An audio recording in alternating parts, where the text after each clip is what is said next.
नमस्कार दोस्तों। तो आज हम बात करेंगे कि अगर आपके पास में कोई रेसिडेंशियल हाउस प्रॉपर्टी और आप उसको सेल कर रहे हो तो इनकम टैक्स एक्ट के हिसाब से उसके क्या रूल्स है, क्या प्रोसीजर है, आपको कितना टैक्स उस पर पे करना पड़ेगा, क्या कोई ऐसी तरीके हैं जिनमें हम उस पर टैक्स को सेव कर सकते हैं और ऐसे क्या चीज़ों को हम फॉलो करें जिससे कि हमें इनकम टैक्स डिपार्टमेंट से नोटिस ना आए।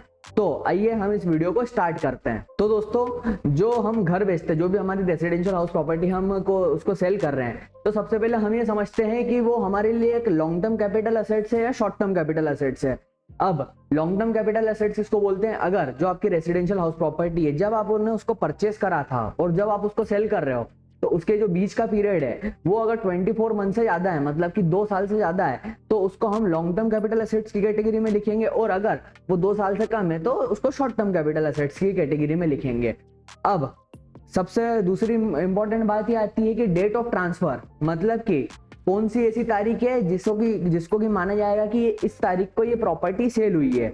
बहुत इंपॉर्टेंट चीज है ये भी। तो वो सेक्शन 50C में ये बताया गया है कि अगर हमने जो भी हमारी हाउस प्रॉपर्टी उसको हम जो सेल कर रहे हैं, तो जो भी डेट होती है जिस पर रजिस्ट्री होती है उस डेट को आप ले लो, ठीक है। पर अगर उसके पहले आपने कोई एग्रीमेंट बनवा लिया है, जो रजिस्ट्री हुई है उसके पहले मान लो कि 10 अक्टूबर 2022 को आपकी रजिस्ट्री हुई है, पर आपने उसके पहले जुलाई में ही कोई एग्रीमेंट बनवा लिया है, ठीक है, जुलाई 2022 में, और उसमें आपने कोई कंसिडरेशन पे करा है। अब कंसिडरेशन जो है आपका कैश में नहीं होना चाहिए, आपने चेक से या कोई भी इलेक्ट्रॉनिक मीन से सामने वाले को कंसिडरेशन मतलब अपने को मिल गया है, कंसिडरेशन अपने को रिसीवेबल है, ठीक है। तो डेट कौन सी ली जाएगी? जो डेट ऑफ एग्रीमेंट होगी ना वो ली जाएगी। अब सबसे इंपॉर्टेंट बात आती है इसके कैलकुलेशन पार्ट की। कैलकुलेशन पार्ट क्या होता है कि किस चीज पे टैक्स लगेगा, कितना टैक्स लगेगा। यहाँ पे क्या होता है, सबसे पहले आता है सेल कंसिडरेशन। सेल कंसिडरेशन मतलब कि आपको कितना अमाउंट मिल रहा है, आप सेल कर रहे हो ना अपनी हाउस प्रॉपर्टी को, तो आपको कितना अमाउंट मिल रहा है, उसमें से हम लेस करेंगे expenses in connection of transfer. तो जितने खर्चे हमारे हो गए उसको माइनस करेंगे। उसके बाद में ये जो प्रॉपर्टी हमने कब खरीदी थी, कॉस्ट ऑफ एक्विजिशन जिसे हम बोलते हैं, इंडेक्स कॉस्ट ऑफ एक्विजिशन। उसके बाद में इंडेक्स कॉस्ट ऑफ इंप्रूवमेंट, मतलब जब हमने प्रॉपर्टी खरीदी थी उसके बाद में हमने उसमें कुछ एडिशन अल्टरेशन कोई खर्चा करा था, तो उस खर्चे को भी हम जोड़ते हैं। तो जो सेल कंसिडरेशन है उनमें से ये बाकी तीनों खर्चों को अगर हम लेस करते हैं तो हमारा क्या आता है, लॉन्ग टर्म कैपिटल गेन आता है, क्योंकि 24 महीने से ज्यादा का होल्डिंग पीरियड होगा इसका, तो वहां पे हमारा लॉन्ग टर्म कैपिटल गेन आएगा, और लॉन्ग टर्म कैपिटल गेन पे 20% से टैक्स लगता है। अब हम ये जो पूरा कंप्यूटेशन मैंने बताया ना, अब हम इसकी एक एक चीज को बहुत डिटेल में डिस्कस करेंगे। तो सबसे पहले हम इसमें पकड़ते हैं सेल कंसिडरेशन को। सेल कंसिडरेशन सेक्शन 50C, जो रेसिडेंशियल हाउस प्रॉपर्टी सेल करते हैं उसमें सेक्शन 50C को गवर्न करता है। अब सेक्शन 50C में क्या बोला गया है कि आपने जितना एक्चुअल कंसिडरेशन आपको रिसीव हुआ है, मतलब टैक्सेबिलिटी किस पे होगी, क्योंकि जितना एक्चुअल कंसिडरेशन रिसीव हुआ और जितनी गाइडलाइन वैल्यू है, विच एवर इज हायर। मतलब अगर हम ये समझ लें कि हमारी गाइडलाइन वैल्यू प्रॉपर्टी की है 50 लाख रुपए और एक्चुअल कंसिडरेशन हमें कितना रिसीव हुआ है बैंक अकाउंट में, ठीक है, इलेक्ट्रॉनिक मीन से या चेक से 1 करोड़ रुपए, तो उसके हिसाब से हमारी जो फुल वैल्यू ऑफ कंसिडरेशन आएगी सेल कंसिडरेशन वो कितनी ली जाएगी, 1 करोड़। गाइडलाइन वैल्यू और actual consideration whichever is higher. But in case कभी अपने साथ में ऐसा होता है कि 50 लाख की गाइडलाइन वैल्यू और एक्चुअल कंसिडरेशन खाली 40 लाख ही रिसीव हुआ है, तो दोनों में से कौन सा जाता है, 50 लाख, तो वहां पे एक्चुअल कंसिडरेशन कौन सा लिया जाता है, जो गाइडलाइन वैल्यू होती है अपनी उतना ही लिया जाता है। अब जो प्रैक्टिकली होता है वहां पे आपको ये जो गाइडलाइन वैल्यू एक्चुअल कंसिडरेशन ये कहां से मिल जाएगा, जैसे ही आप रजिस्ट्री निकालोगे ना, यहाँ पे दिख जाएगा पूरा का पूरा कि किस तरीके से आपका पेमेंट हो रहा है। तो अगर वो गाइडलाइन वैल्यू पे होगा तो गाइडलाइन वैल्यू पे पता चल जाएगा, और अगर उससे ज्यादा एक्चुअल कंसिडरेशन पे होगा तो ये पता चल जाएगा। बट हमेशा गाइडलाइन वैल्यू और एक्चुअल कंसिडरेशन में गाइडलाइन वैल्यू मतलब जो दोनों में से जो ज्यादा होता है हमें उसी को लेना है।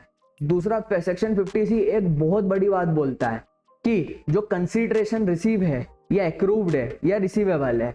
अब इसका क्या मतलब है, मतलब कि अगर मान लो मैंने कोई हाउस प्रॉपर्टी है उसको सेल करा, उसका जो कंसिडरेशन है वो है 1 करोड़ रुपए, मैं 1 करोड़ रुपए अपने अकाउंट में शो कर रहा हूँ कि 1 करोड़ रुपए मुझे मिले हैं, बट आपको आज की तारीख में कितने रुपए मिले हैं, खाली 10 लाख रुपए मिले हैं, और आपने एग्रीमेंट करके रखा है कि बाकी के जो पैसे हैं आपको 3 महीने बाद, फिर 6 महीने बाद, फिर 9 महीने बाद, आपने जो भी आपका कॉन्ट्रैक्ट है, जो भी एग्रीमेंट है, आपने रजिस्ट्री में पोस्ट डेटेड चेक्स भी रखवा दिए, लिख के रख दिए हैं।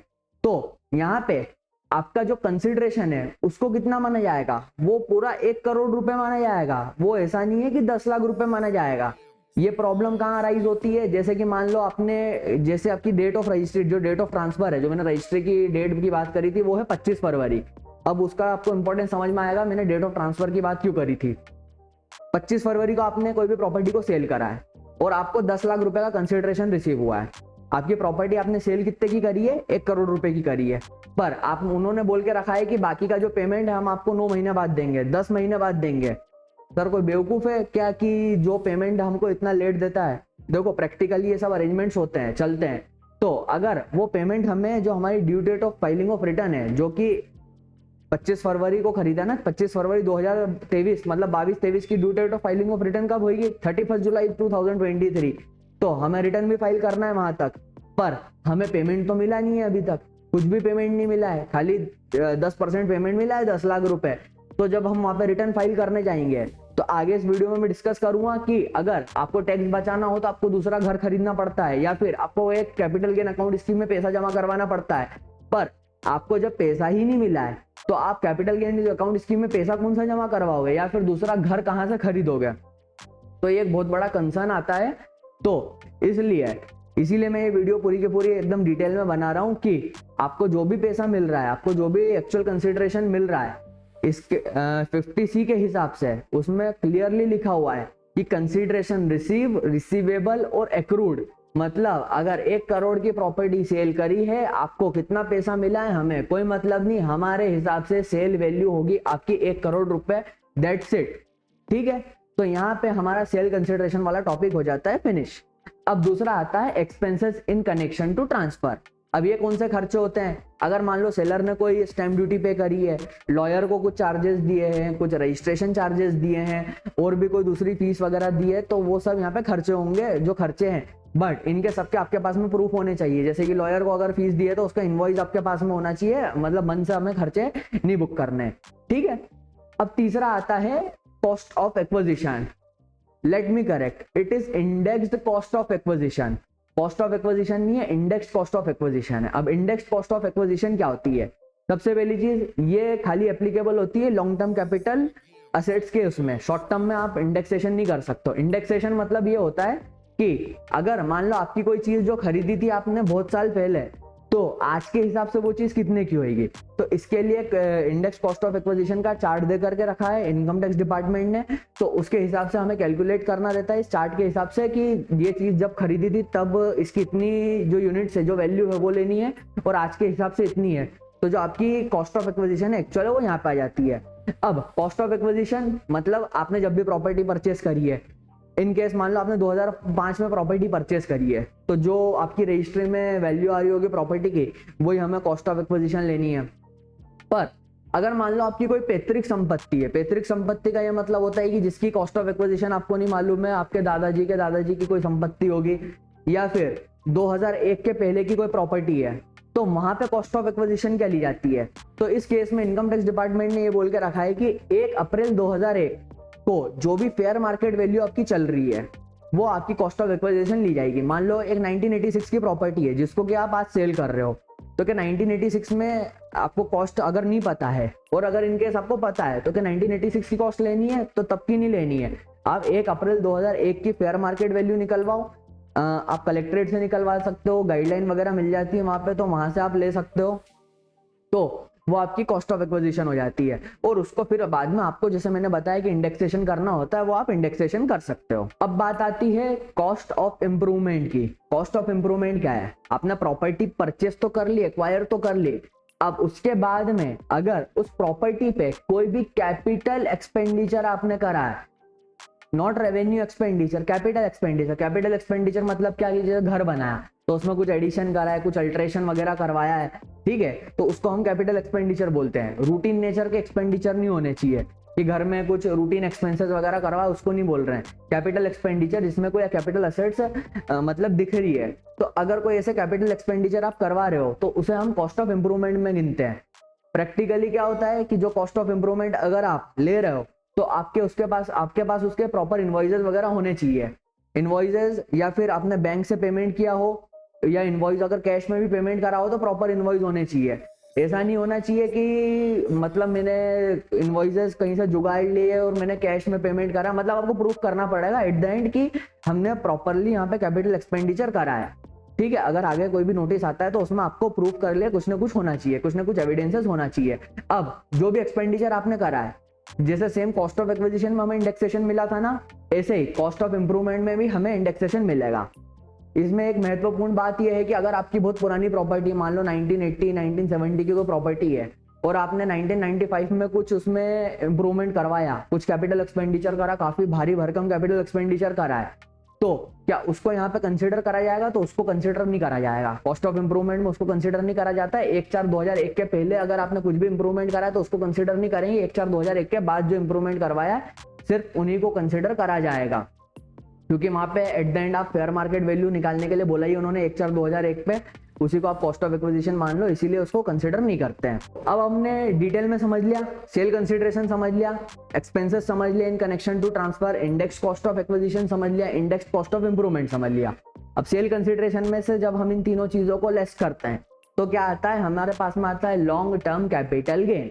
जो यहाँ पे अमाउंट आएगा ये लॉन्ग टर्म कैपिटल गेन आएगा। अब इसको हम नंबर्स में समझते हैं। फॉर एग्जाम्पल, आपने क्या करा, एक प्रॉपर्टी है, ठीक है, उसको हमने सेल करा 1 करोड़ रुपए में, ठीक है, उसकी गाइडलाइन वैल्यू या जो actual consideration whichever is higher, उसके हिसाब से 1 करोड़ रुपए इसका सेल कंसिडरेशन आ रहा था। 10 लाख रुपए समझ लो कि स्टैम्प ड्यूटी और ये सब खर्चा हुआ तो एक्सपेंडिचर हुआ। उसके बाद में इंडेक्स कॉस्ट ऑफ एक्विजिशन उसकी निकली फॉर एग्जांपल 25 लाख रुपए, इंडेक्स कॉस्ट ऑफ इंप्रूवमेंट उसकी निकली फॉर एग्जांपल 25 लाख रुपए। तो 1 करोड़ में से 10 लाख माइनस 25 लाख माइनस 25 लाख, तो आपका लॉन्ग टर्म कैपिटल गेन कितना बन रहा है? 40 लाख रुपए। अब ये 40 लाख रुपए को 20% से टैक्सेबल कर दिया जाएगा। तो 40 लाख रुपए पे डायरेक्ट 20% टैक्स रेट लग जाएगी और इतना कैपिटल गेन आपको जब आप रिटर्न फाइल करोगे ना, जैसे कि हमने ट्रांसफर करा ये 2022-23 में करा है, फॉर एग्जांपल मैंने 25 फरवरी 2023 में इसको ट्रांसफर करा था, तो जब 31 जुलाई को मैं रिटर्न फाइल करूंगा ना, उसके पहले पहले जो रिटर्न भरूंगा उसमें ये टैक्स को मुझे गवर्नमेंट को भरना पड़ेगा। पर गवर्नमेंट ने कुछ ऐसी चीजें बता के रखी है, कुछ ऐसी एग्जम्पशंस बता करके रखी है कि अगर आपने ये पर्टिकुलर काम करा तो ये जो 8 लाख रुपए का आपका टैक्स बन रहा है ये हम आपसे नहीं वसूलेंगे। तो अब वो क्या एग्जम्पशन है इसको मैं समझाऊंगा आपको इस वीडियो के पार्ट 2 में, क्योंकि उसको अगर मैंने इसी वीडियो में कंसिडर कर लिया तो वीडियो बहुत ही ज्यादा लंबा हो जाएगा। तो इसका पार्ट 2 जो इस वीडियो के नेक्स्ट में आएगा उसमें आप उसको आराम से समझेंगे, क्योंकि बहुत डिटेल में समझाऊंगा। सेक्शन 54 की एग्जम्पशन होती है और उसमें बहुत डिटेल में पॉइंट्स होते हैं, तो उसके लिए एक डेडिकेटेड वीडियो लगेगा, तो वो मैं इसके वीडियो के बाद में आपको देखना है। तो आपको अगर मेरा ये वीडियो पसंद आता है तो मेरे इस चैनल को बिल्कुल आप सब्सक्राइब करिए, लाइक करिए, वीडियो को जितना हो सके उतना शेयर करिए और कमेंट करिए। आपका बहुत बहुत धन्यवाद।